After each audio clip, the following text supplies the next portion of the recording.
A paz do Senhor, seja bem-vindo, seja bem-vinda ao canal do professor Álvaro Bruno.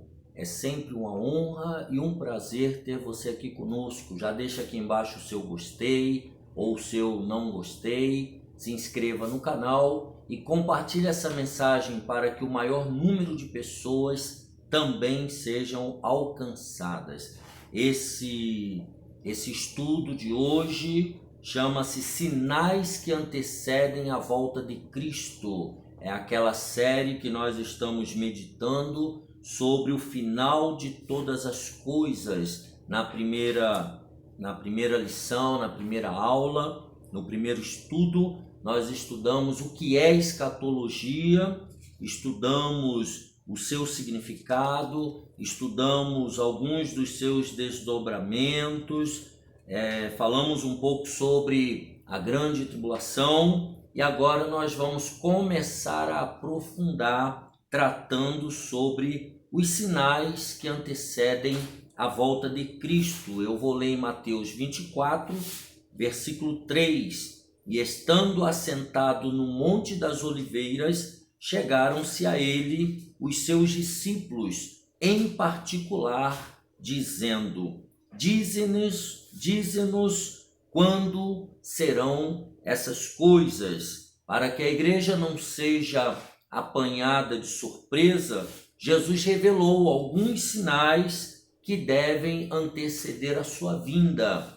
Lembrem-se que na primeira aula nós falamos dos falsos profetas, falamos das falsas previsões e vimos que Jesus ele tratou dos sinais, e não da data. É isso que nós vamos meditar aqui nesse texto. Vamos ler Mateus capítulo 24, do versículo 3 ao 8 e do versículo 11 ao 14, para embasar a nossa reflexão. E estando assentado no Monte das Oliveiras, chegaram-se a ele os seus discípulos, em particular, dizendo: Dize-nos quando serão essas coisas, e que sinal haverá da tua vinda e do fim do mundo. E Jesus respondendo disse-lhes: Acautelai-vos, que ninguém vos engane, porque muitos virão em meu nome dizendo: Eu sou o Cristo, e enganarão a muitos. E ouvireis de guerras e de rumores de guerras. Olhai, não vos assusteis, porque é mister que isso tudo aconteça, mas ainda não é o fim. Porquanto se levantará nação contra nação, e reino contra reino, e haverá fomes, e pestes, e terremotos em vários lugares. Mas todas essas coisas são o princípio das dores. E surgirão muitos falsos profetas e enganarão a muitos. E por se multiplicar a iniquidade, o amor de muitos se esfriará. Mas aquele que perseverar até o fim será salvo. E este evangelho do reino será pregado em todo o mundo, em testemunho a todas as gentes, e então virá o fim. Qual é o objetivo geral dessa ministração? Mostrar os sinais que antecedem a volta de Cristo. Os objetivos específicos: apresentar os sinais relacionados à vida da igreja, relacionar os sinais do céu da vinda de Cristo e explicar que as guerras, conflitos e terremotos são sinais que acontecerão na terra antes da vinda de Cristo. Então nós precisamos estar atento aos sinais. Não há na Bíblia uma data, não há na Bíblia nada especificamente relacionado a um dia ou a uma hora. Nós precisamos estar atentos. Jesus falou a respeito dos sinais que antecederiam a sua segunda vinda. Então, nessa ministração, nós precisamos entender que a segunda vinda de Cristo e o fim de todas as coisas parece algo fictício e inconcebível para aqueles que não creem em Deus. Então, para quem não acredita, isso tudo parece ficção, mas seguramente se cumprirá, pois Jesus assegurou que os céus e a terra passarão, mas as suas palavras não hão de passar. Está lá em Mateus 24, versículo 35. Por isso, a igreja deve estar alerta, pois o retorno de Cristo está mais perto do que podemos imaginar. Como afirmar que a sua volta é iminente? Mediante os sinais que evidenciam esse grande acontecimento escatológico. Estejamos atentos a cada sinal, que é o que nós passaremos a estudar agora. Os sinais que antecedem a volta de Cristo. Os sinais na vida da igreja. Jesus virá buscar todos os que amam a sua vinda. Eu vou ler aqui na melhor Bíblia de Estudo do Brasil, que é a Bíblia de Estudo Pentecostal, produzida pela nossa querida CPAD. 2 Timóteo, capítulo 4, e o versículo 8. 2 Timóteo 4 e 8 diz: Desde agora a coroa da justiça me está guardada, a qual o Senhor, justo juiz, me dará naquele dia, e não somente a mim, mas também a todos os que amarem a sua vinda. Então há uma coroa aguardando cada salvo, cada um que está esperando e amando a vinda de Jesus. Porém, é preciso cuidado para não confundir o arrebatamento da igreja com a sua vinda em glória, que nós entendemos ser a segunda fase, quando ele virá com os santos e com os anjos, trazendo juízo contra todos os ímpios. Vamos dar uma olhada nisso lá do lado do Apocalipse, na carta de Judas. O profeta Judas, do lado do Apocalipse, logo depois de 1ª, 2ª e 3ª João, aí você tem Judas. Judas, os versículos 14 ao 16. Lembrando que Judas não tem capítulo, né? Só tem um único capítulo, né? Judas 14. Foi Enoque da 7ª geração a partir de Adão, quem há muito tempo profetizou isto a respeito deles. Olhem, o Senhor virá com muitos milhares dos seus anjos para julgar todos. Ele virá a fim de condenar todos os que não querem saber de Deus, por causa de todas as más ações que praticaram e por causa de todas as palavras terríveis que esses pecadores incrédulos disseram contra Deus. Esses homens estão sempre resmungando e acusando os outros. Eles seguem os seus próprios maus desejos, vivem se gabando e bajulam os outros porque são interesseiros. Então veja que Enoque profetizou essa vinda do Senhor em glória com seus milhares de anjos. Então isso para nós aqui é outra coisa. Apocalipse, o capítulo 19 também, e o versículo 14, eu estou lendo na linguagem de hoje, na Bíblia, na nova linguagem de hoje, diz assim: os exércitos do céu o seguiam, montados em cavalos brancos e vestidos de linho branco e púrpura. e puro, linho branco e puro. Então veja que essa aqui é a vinda de Jesus em juízo contra os ímpios.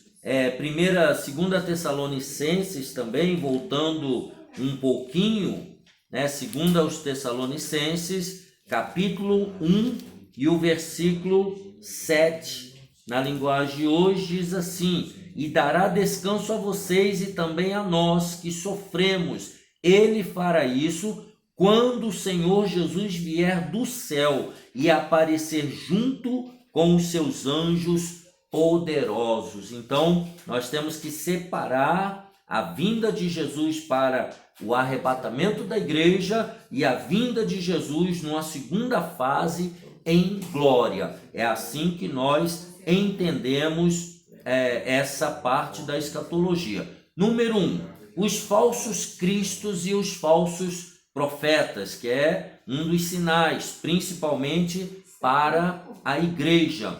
O crente deve estar vigilante, pois um dos sinais da vinda de Jesus são os falsos cristos e os falsos profetas.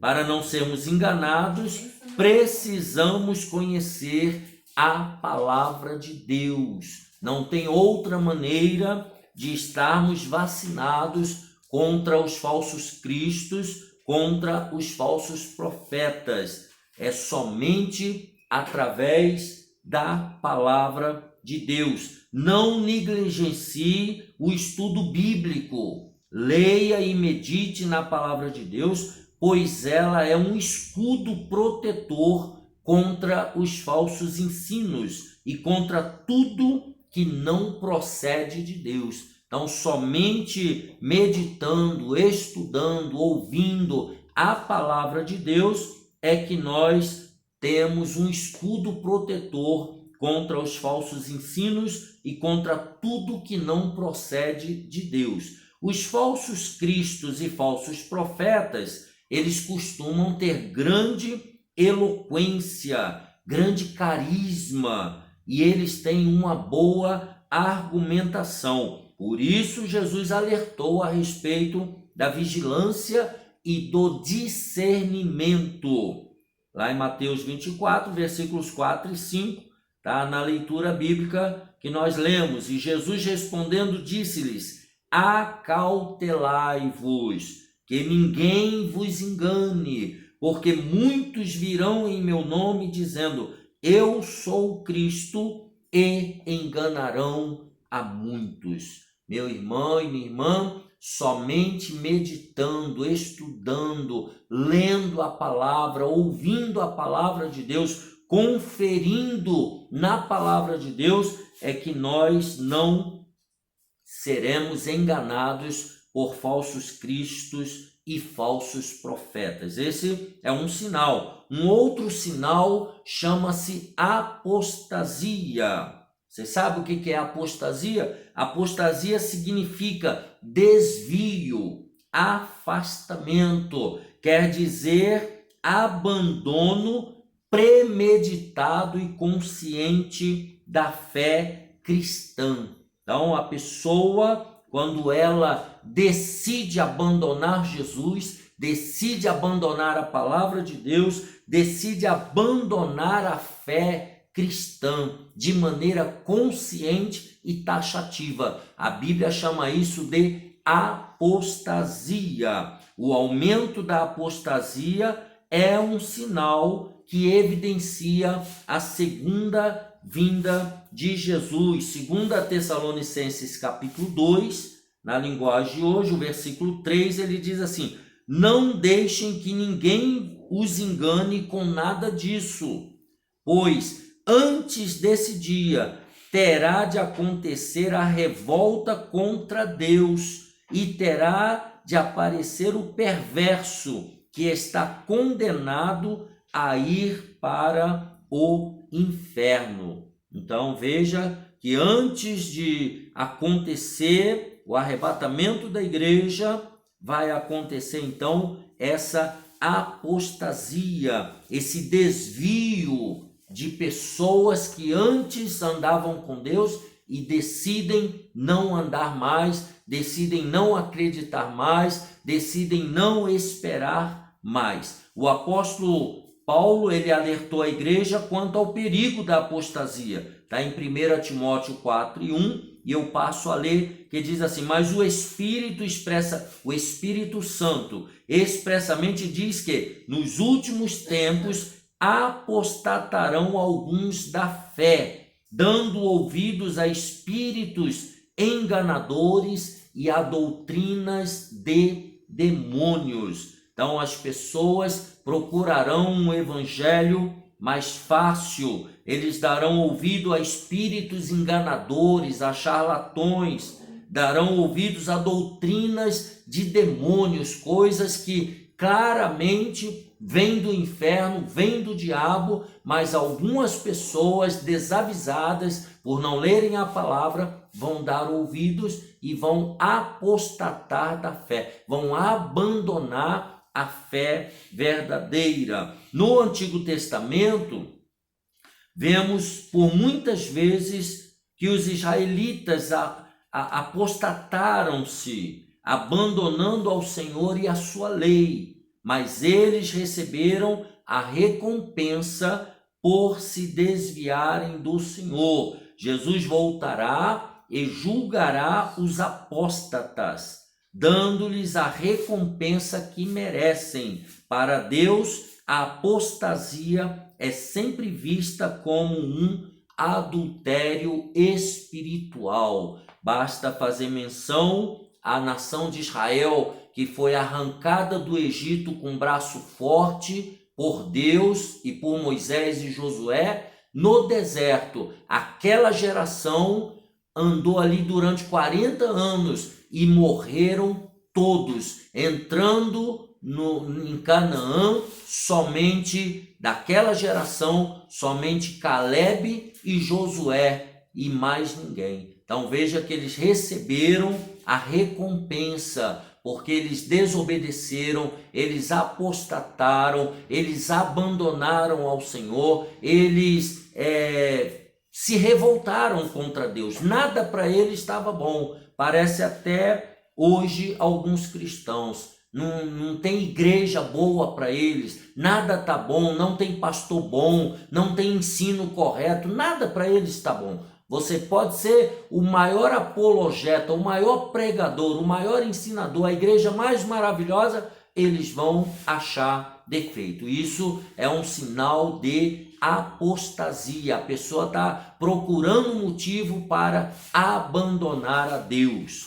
Mas um outro sinal, nós vimos aqui então falsos cristos, falsos profetas, e vimos a apostasia, mas tem também a doutrina de demônios, tá? Em 1 Timóteo, né, já foi mencionado, mas faço questão de ler outra vez, 1 Timóteo 4, versículo 1, eu vou ler na Bíblia na linguagem de hoje, diz assim: o Espírito de Deus diz claramente que nos últimos tempos alguns abandonarão a fé. Eles darão atenção a espíritos enganadores e a ensinamentos que vêm de demônios. Como é que eu sei que uma doutrina ou um ensinamento vem de demônios? Será que o demônio vai aparecer e vai falar comigo? O demônio vai se expressar assim diretamente comigo?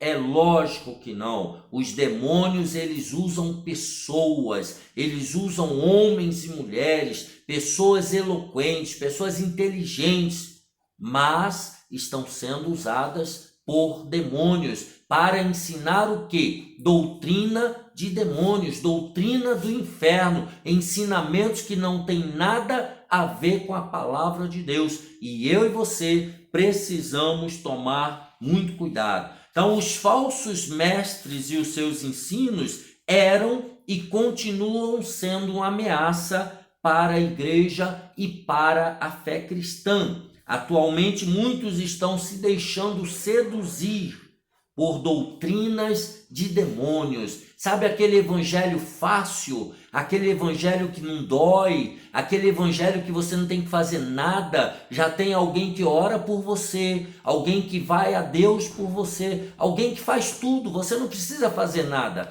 Isso é um evangelho falso, tá? E esse evangelho, ele é sedutor.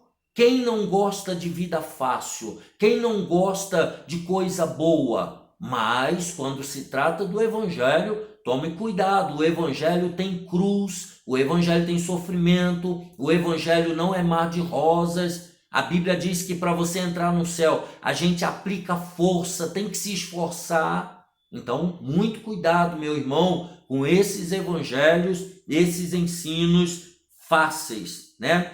Então, muitos estão se deixando seduzir. Essas doutrinas de demônios deturpam as sagradas escrituras e acabam por aceitar o erro, como, por exemplo, a confissão positiva. O que é essa confissão positiva? Não é só eu confessar, eu falar que vai acontecer. Eles confundem fé com confissão positiva. Outro exemplo, a teologia da prosperidade. Crente não fica doente, crente não morre, crente vai ter vida boa, crente tem que ser rico.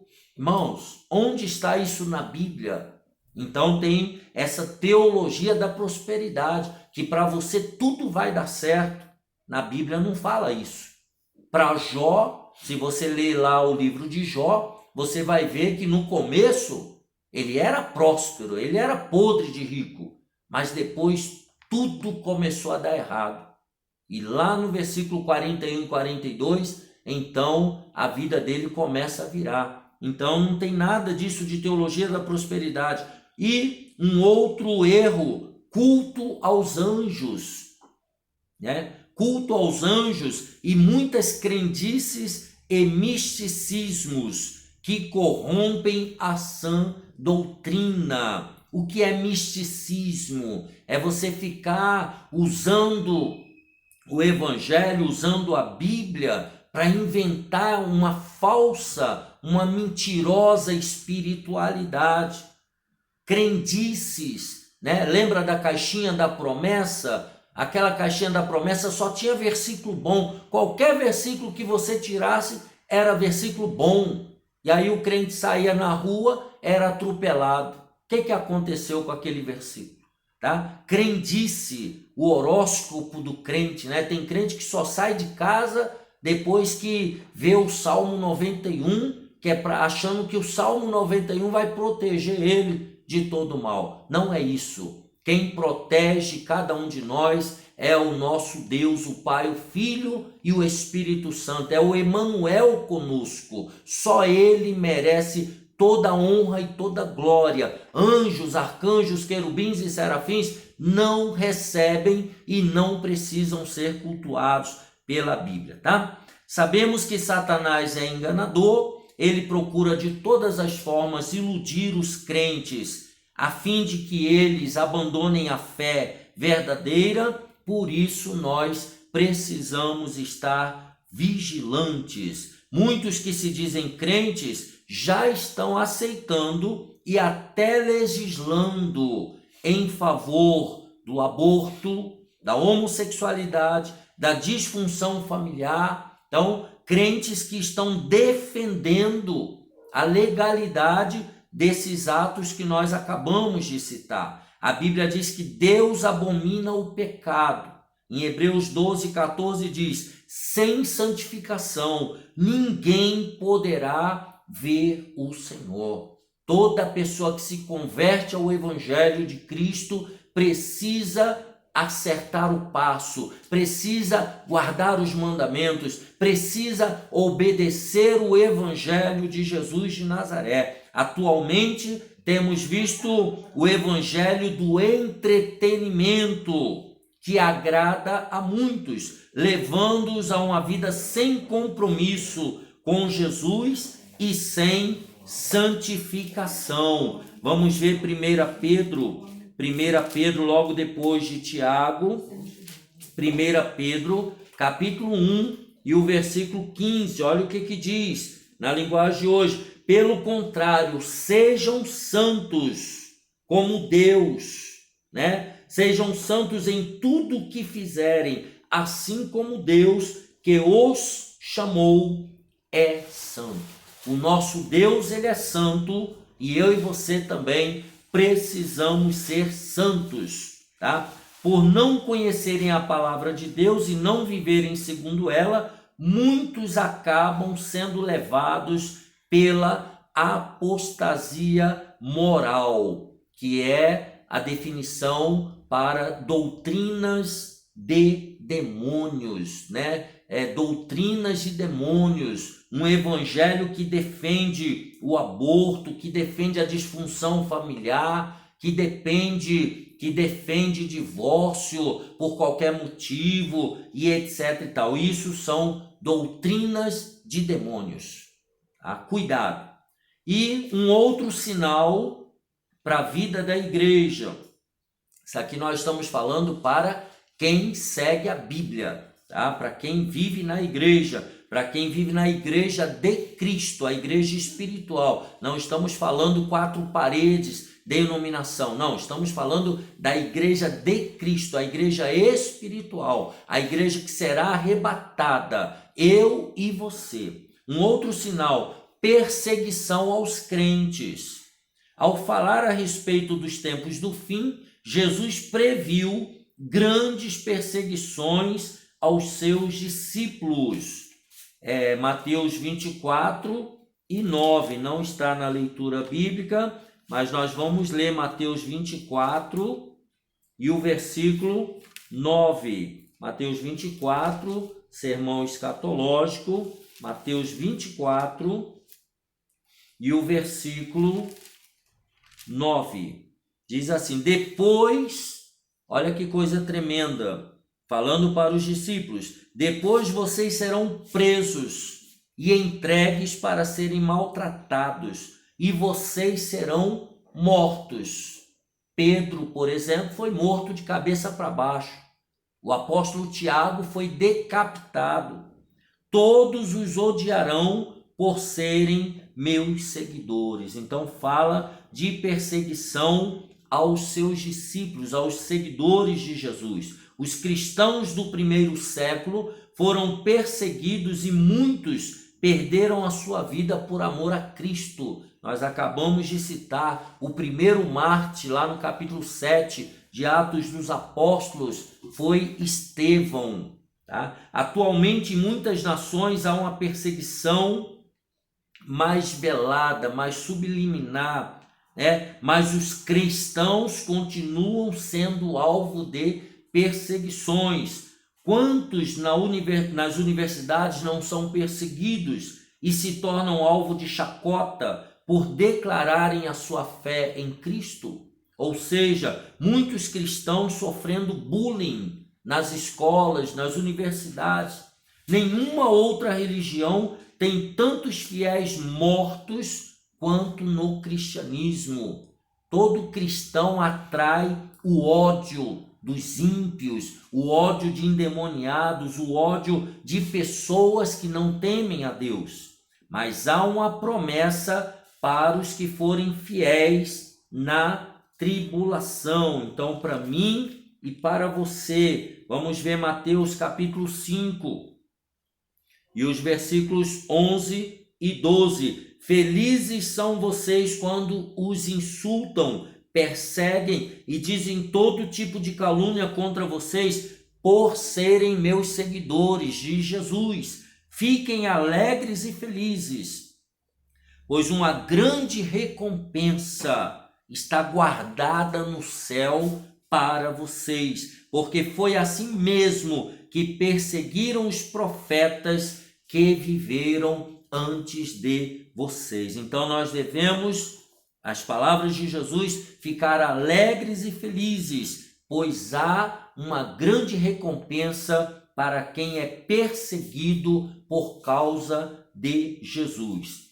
Em algumas nações a perseguição não é velada, né? Mas torna-se bem explícita, é muito clara a perseguição, como por exemplo na Síria, na Coreia do Norte, na China e em países do norte da África, né? Países da Indonésia e outros países ali do norte da África. Segundo a missão Portas Abertas, que trabalha com a igreja perseguida, recentemente na Síria, dezenas de cristãos foram sequestrados por combatentes do Estado Islâmico. Então veja que há uma perseguição explícita, principalmente em países onde há a dominação da religião muçulmana. Então nós vemos aí os sinais, os falsos cristos e falsos profetas, o outro sinal a apostasia,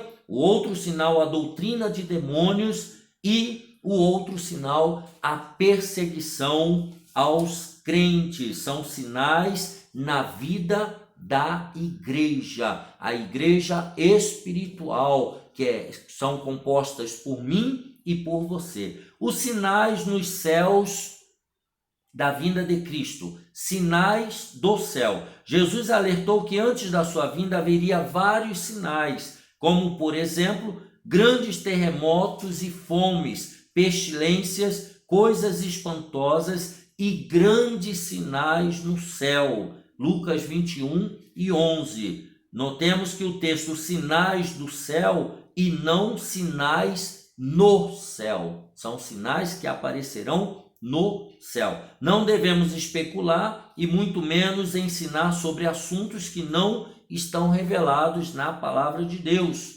tá? Não sabemos que sinais serão estes nos céus, pois as escrituras não revelam. Porém, sabemos que eles trarão espanto a todos os que o virem, mostrando que serão algo jamais visto pelo homem. Serão sinais amedrontadores, não é um sinal de uma nuvem em formato de anjo ou alguma, não, serão sinais espantadores, espantosos, coisas terríveis que os homens vão ficar extremamente amedrontados. Mas a Bíblia não especifica, a não ser na época lá das últimas coisas no Apocalipse, lá especifica, mas os sinais, como sinais antes do arrebatamento, a Bíblia não é muito clara sobre esse assunto. Mas o segundo sinal aqui, Jesus fala de sinais e não de datas. Isso aqui é muito importante. Jesus fala de sinais que antecedem a sua volta, mas em momento algum ele fala a respeito de datas. O mestre também deixou claro que estes sinais são parte do plano de Deus. Todavia, quando eles acontecerem, o fim, aqui está escrito, não será logo, né? Mas acontecerá o arrebatamento, né? Quando acontecer esses sinais, ainda não será o fim, porque ainda são sinais. Ainda vai acontecer algumas coisas para o arrebatamento da igreja. Então, nós temos aqui nesse item sinais nos céus, né? Sinal que vai acontecer nos ares, e esses sinais não estipulam a data do arrebatamento. E por último, e não menos importante, as guerras, conflitos e terremotos, os sinais assim de maneira mais clara, mais evidente, né? No primeiro, guerras e conflitos. Jesus falou a respeito de guerras e conflitos entre as nações como um dos sinais da sua volta. O mestre alertou que se levantará nação contra nação, está em Mateus 24 e 7, né, na leitura que nós fizemos. Se levantará nação contra nação, reino contra reino, e haverá fomes e pestes e terremotos em vários lugares. E aí o questionamento aqui, não é o que nós temos visto ao longo do tempo? O mundo já sofreu com duas grandes guerras. A primeira e a Segunda Guerra Mundial. Milhares de pessoas inocentes foram mortas. As guerras e os conflitos continuam sendo constantes em nosso planeta. Atualmente temos visto também a ameaça do terrorismo, que é também um tipo de guerra, a chamada Guerra Santa, na visão desses terroristas. Os vários atentados terroristas ao redor do mundo têm causado a morte de vários inocentes. Há pouco tempo vimos a Europa, em especial a França, sendo palco de ataques de extremistas islâmicos. Eles espalham o medo e a violência ao redor do mundo. Recentemente, alguns que pertencem à ala dos extremistas efetuaram atentados terroristas na França, na Tunísia e no Kuwait, matando dezenas de pessoas. O grupo extremista que atua no norte da Nigéria, o Boko Haram, tem como um dos seus alvos a destruição da fé cristã. Então veja que o mundo ele está inundado de guerras e conflitos, e isso é um dos sinais evidentes de que Jesus está muito próximo de voltar para buscar a sua igreja. Mas um outro item aqui são os terremotos. Segundo alguns geólogos, o número de terremotos tem aumentado assustadoramente nos últimos 20 anos, de acordo com a United States Geological Survey dos Estados Unidos. Agora a língua deu uma travada aqui. Entre 2000 e 2010, aconteceram mais de 200 mil terremotos. Veja, de 2000 a 2010, mais de 200 mil terremotos no mundo. Destes, somente 100 mil são percebidos. A maior parte dos tremores ocorre em escalas imperceptíveis ao ser humano. Aqui ele está falando daqueles que a maioria dos seres humanos não percebe, tá? Mas nós temos visto grandes terremotos no México, no Haiti, em várias partes do mundo, e Jesus ele deixou claro que esses terremotos iriam acontecer em vários lugares. Até no Brasil, em algumas partes, nós já temos ouvido falar de terremotos, coisa que os geólogos defendiam que seria inviável, impossível de acontecer na nossa nação. Então, resumindo aqui esse tópico, nós temos que os sinais da vinda de Jesus na terra são as guerras e os terremotos. Resumindo o tópico 2, haverá sinais da vinda de Jesus também nos céus.